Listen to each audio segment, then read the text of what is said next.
그것보다 무책임한 조언이 어디 있나요? 그냥 누구나 대체할 수 있는 그런 인재 자원으로 그냥 만들어 버리는 겁니다. 저는 이런 조언이 최악의 조언이라고 생각해요. 근데 대부분의 사람들은 그냥 경험 많이 하라고 하니까 경험하고, 여행 많이 가라고 하니까 여행 가고, 돈만 오지게 쓰는 겁니다. 그렇게 해서 여러분들 성장 가능하지 않아요.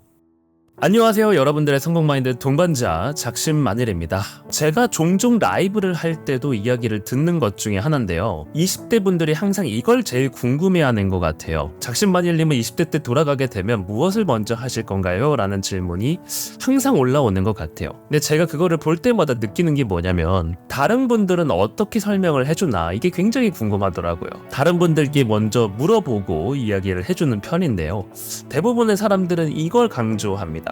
다양한 경험을 해봐라. 어렸을 때는 여러 가지 알바도 해보고 다양한 경험을 해보게 되면서 내가 성장을 하게 된다. 그러면 내가 좋아하는 게 무엇인지를 알게 되고 나의 적성을 찾게 된다. 이런 거예요. 심지어 어떤 분은 알바를 1년 이상 하지 말고 한 2, 3개월만 하고 다양한 걸 해봐라. 맥도날드에서도 알바 해보고, 상하차 알바도 해보고, 쿠팡도 한번 해보고 다 해봐라 라고 이야기를 해주시더라고요. 저는 이런 조언이 최악의 조언이라고 생각해요. 왜 그렇게 생각할까요? 우선 2, 3개월을 일하게 되면 그 주인은 무슨 잘못인가요? 그 사장은 무슨 잘못이에요? 이제 2, 3개월 좀 가르쳤다 싶으니까 나가는 거잖아요. 이게 다시 말하면 나도 무엇인가를 이제 배울 법할 때 나가게 되는 거예요. 내가 이제 좀 익숙해졌다, 이제 좀 무엇인가 그 분야를 알아가고 있다라고 생각할 때쯤 퇴사를 하게 되는 거거든요. 내가 근데 그거를 경험했다고 보통 착각해요. 내가 편의점 알바를 해보니까 물건 정리도 해보고 청소도 해보고 야간 근무도 해봤어요. 그러면 다 해본 거 아니야? 라고 생각을 하게 되겠죠. 근데 알바를 2, 3개월 정도 돌아가면서 계속 배우게 되면 나는 잘하는 게 생길까요? 내가 어떤 분야에 집중을 해서 6개월, 1년 이상의 시간을 투자를 해서 내 능력을 키울 수 있는 시간을 충분히 확보해야 되거든요. 근데 2, 3개월 정도 알바하다가 퇴사하게 되면 이런 기회를 내가 발로 걷어 차는 겁니다. 여러분, 월급이 왜 오른다고 생각하시나요? 기업이 여러분들한테 돈을 왜 더 줄 것 같아요? 다른 사람들이 알지 못하는 무엇인가를 할 수 있기 때문에 돈을 더 주면서라도 여러분들을 쓰는 겁니다. 알바를 하더라도 연차가 쌓이게 되면 매니저 자리로 주잖아요. 그 매니저 자리를 왜 주냐고요? 다른 사람들을 교육할 수 있는 능력이 생기기 때문에 돈을 조금 더 주고서라도 알바생들을 매니저로 고용하는 겁니다. 다시 말하면 그 분야의 전문성이 조금이나마 생기는 거예요. 근데 2개월, 3개월 하고 그냥 가라? 그것보다 무책임한 조언이 어디 있나요? 그냥 누구나 대체할 수 있는 그런 인재 자원으로 그냥 만들어 버리는 겁니다. 다양한 경험이라는 미명하에 아무것도 능력이 없는 사람을 양산하는 거죠. 잘 설계된 다양한 경험이 필요한 겁니다. 제가 여러분들께 말씀드리고 싶은 거는, 이러한 다양한 경험 좋아요. 근데 기본적으로 한 분야에 집중을 해서 한 획을 긋고 나오는 게 더 중요합니다. 제가 첫 번째로 말씀드리고 싶은 거는, 한 분야에 그래도 전문성을 갖추고 나와라 라고 말씀드리고 싶어요. 내가 무엇인가를 잘하는 거를 알아야 돼요.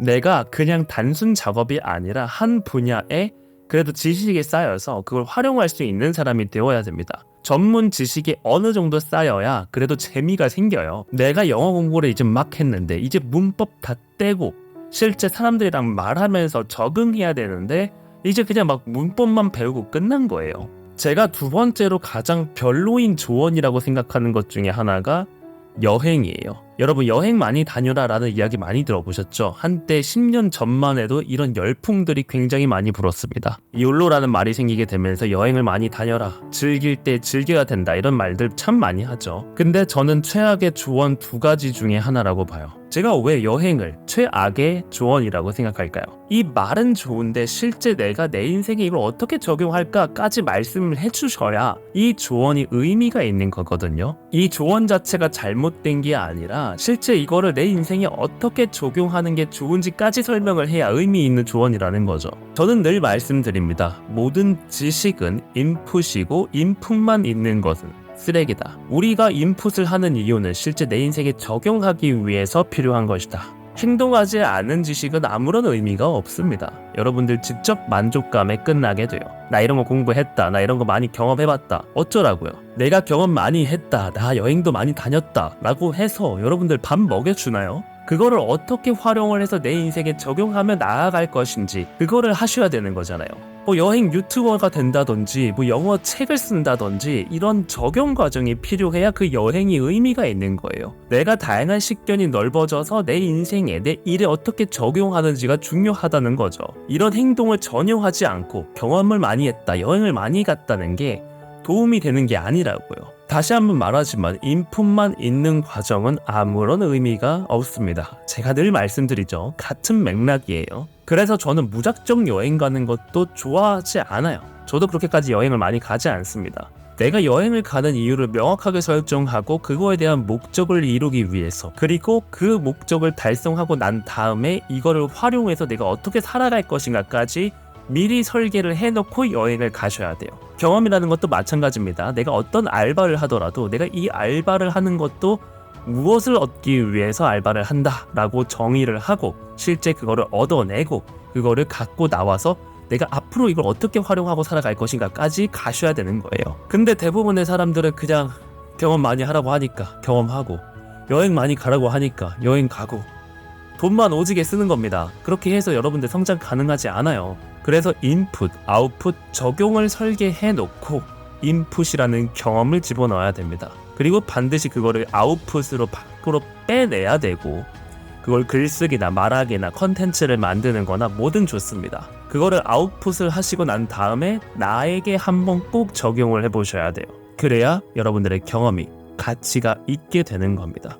그 전까지는 아무런 가치가 없어요. 이게 첫 번째로 제가 조언을 드리고 싶은 겁니다. 두 번째는 제가 가장 중요하게 생각하는 부분인데요. 20대 때는 모든 거의 기반을 만들 수 있는 타이밍입니다. 모든 거의 기반을 만들 수 있어요. 지금 여러분들이 생각하고 판단하고 태도로 갖고 있는 것이 여러분들의 인생을 펼치게 될 거예요. 우리 인간은 0세부터 7세 때 만들어지는 어떤 행동과 생각에 의해서 무의식이 형성이 된다고 합니다. 어렸을 적 여러분들이 경험하고 느끼고 생각했던 것이 그대로 이어져서 지금까지의 여러분들의 생각과 행동, 태도로 나타나게 되는 거예요. 그때 만들어진 경험이 바로 여러분들의 인생을 만들고 있는 거죠. 근데 저는 20대 때, 바로 이 20대 때 그 무의식이 한번 굉장히 크게 흔들리는 사건들이 발생한다고 봅니다. 우리가 어렸을 적에 중고등학교 시절 때는 자아가 형성이 되어 있지 않은 상태이기 때문에 이전의 무의식이 그대로 이어져서 오게 됩니다. 근데 20대 때가 되면 정말 다양한 경험을 하게 되거든요. 뭐 대학을 가기도 하고 군대를 가기도 하고요. 인간관계가 한번 싹 정리되는 경험도 한번 해보게 됩니다. 고등학교 때 올라왔던 친구가 그대로 가지 않거든요. 나름의 그때 당시에 충격적인 사건들이 벌어지게 되면서 나의 생각과 행동과 태도들이 한번 싹 바뀌게 되는 계기가 만들어져요. 이때 과거로부터 이어져 온 나의 무의식이 한번 크게 흔들리게 될 거예요. 그리고 20대 때 경험한 걸 기반으로 다시 무의식을 형성하게 됩니다. 그때 우리는 무엇을 갖고 있어야 될까요?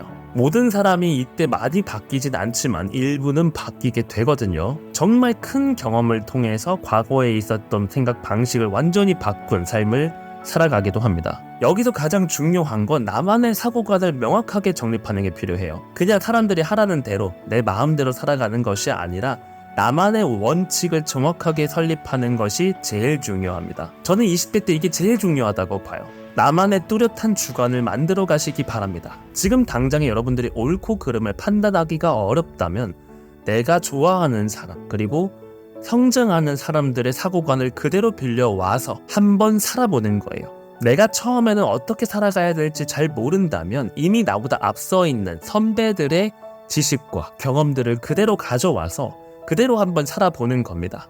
그리고 난 다음에 내가 한번 생각을 해보는 거죠. 예를 들어서 데일 카네기의 인간관계론을 읽어보고 인간관계를 한번 해보는 거예요. 나보다 앞서 있는 사람들의 지식을 받아와서 그대로 살아보고, 그리고 내가 조금 더 수정 보완할 게 있으면 나만의 방식으로 재정의를 해서 그대로 한번 살아보는 거죠. 그게 나의 사고관을 정립하는 방법입니다. 제가 20대 중반 때부터 막 글을 쓰기 시작했거든요. 제 생각을 정리하고자 아웃풋을 막 냈어요. 그래서 제가 예전에 한번 유튜브 게시판에 제가 10년 전에 썼던 일기를 공유한 적이 있습니다. 근데 그때 당시에 글을 보면 지금보다 글을 더 잘 써요. 그때 썼던 어떤 생각들이 지금의 저를 그대로 형성하게 됐고 이걸 기반으로 계속 성장해 왔던 거죠. 그리고 남은 기간, 100세 시대라고 하면 앞으로 70년이 남았는데 70년 동안 이거를 활용하면서 살아갈 수 있게 되는 거예요. 이러한 사고관이 잡히게 되면 여러분들은 어떤 상황에서도 판단을 빨리 내리고 행동할 수 있게 돼요. 나는 사업을 하는 게 맞나? 직장을 다니는 게 맞나? 이 시기에는 내가 무엇을 준비하는 게 맞나? 이러한 여러 가지 고민들이 있죠. 이런 고민들을 한 큐에 정리해 줄 수 있는 게 바로 나만의 사고관입니다. 20대 때 반드시 이거를 정립하셔야 앞으로의 삶이 흔들리지 않아요. 그래서 저는 다른 어떤 것들보다 이 사고관 정립하는 것이 가장 우선순위가 높다고 봅니다. 다시 한번 정리하자면 다양한 경험해라, 여행 많이 다녀라 라는 거는 굉장히 무책임한 조언이다. 하지만 다양한 경험 그리고 여행도 중요한데 이거를 내가 적극적으로 활용하려면 인풋과 아웃풋 그리고 적용까지의 이 모든 과정을 내가 잘 설계하고 그 일환으로 다양한 경험과 여행을 가시게 되면 훨씬 더 좋은 결과를 만들어주게 될 거예요. 그리고 20대 때 반드시 나만의 사고관을 정립해야 됩니다. 내가 어떠한 문제가 생겼을 때 그것을 어떻게 대처할 것인지 미리 내가 어떤 원리를 만들어 놓아야 수많은 고민들을 말끔하게 정리하고 내가 앞으로 10년, 20년, 50년 또는 70년까지 내가 더 크게 성장할 수 있는 기반이 될 겁니다.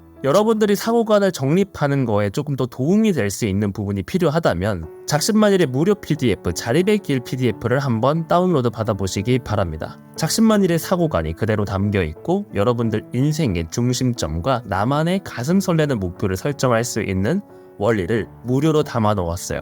안 받으면 개손해죠. 여러분들 꼭 받으셔서 꼭 읽어보시고 실제 미션을 수행하시면서 내 인생의 중심점 그리고 목표를 꼭 가져가시기 바랍니다. 이게 여러분들의 인생의 전환점이 될 수도 있어요. 아시겠죠? 그렇게 해서 여러분들 가슴 설레는 목표 하나 가져가셔서 승승장구하실 수 있기를 바랍니다. 여러분들의 성공 마인드 동반자 작심만일입니다.